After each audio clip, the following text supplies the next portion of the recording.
বিসমিল্লাহির রহমানির রহিম। উসনুনে হান্না এই বিষয়ে বা এই নামটি আমাদের মুসলমানদের কাছে অনেক পরিচিত একটি নাম। উসনুনে হান্না হচ্ছে একটি খেজুর গাছের নাম।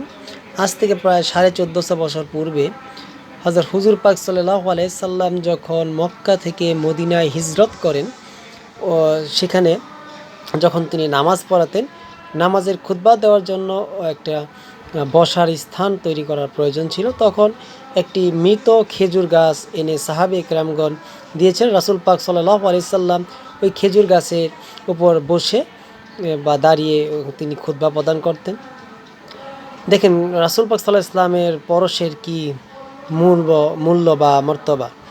ওই রাসূল সাল্লাল্লাহু আলাইহি সাল্লামের পরশে ওই খেজুর গাছটিকে পরবর্তীতে যখন মেহরাব তৈরি করা হলো, ওই খেজুর গাছটিকে সরানোর যে প্রয়োজন হলে ওই খেজুর গাছটির জবান খুলে দিলেন আল্লাহ সুবহানাল্লাহি ওয়া বিহামদিহি।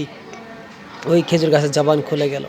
ওই খেজুর গাছটি হুজুরে আকরাম সাল্লাল্লাহু আলাইহি সাল্লামের কাছে ফরিয়াদ করেছেন, ইয়া রাসূলুল্লাহ, এতদিন আপনি আমার উপর বসে দাঁড়িয়ে খুতবা প্রদান করেছেন, বাণী দিয়েছেন, ইয়া রাসূলুল্লাহ, আমার একটা ফরিয়াদ।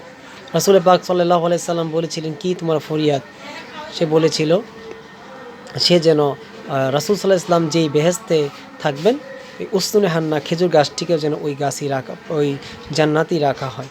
তো হুজুরে আকরাম সাল্লাল্লাহু আলাইহি সাল্লাম, মায়ার নবী, দয়ার নবী, রাহমাতুল আলামিন, সরকার দু আলম হযরত মুহাম্মদ মুস্তাফা সাল্লাল্লাহু আলাইহি সাল্লাম উসনুনে হান্নার সেই ফরিয়াদ কবুল করেছিলেন। সুবহানাল্লাহি ওয়া বিহামদিহি।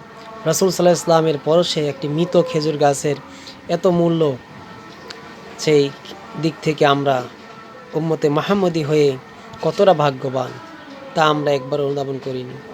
হুজুর পাক সাল্লাল্লাহু আলাইহি সাল্লামকে চেনার, জানার, বুঝার এবং ভালোবাসার তৌফিক দান করুন। আমিন।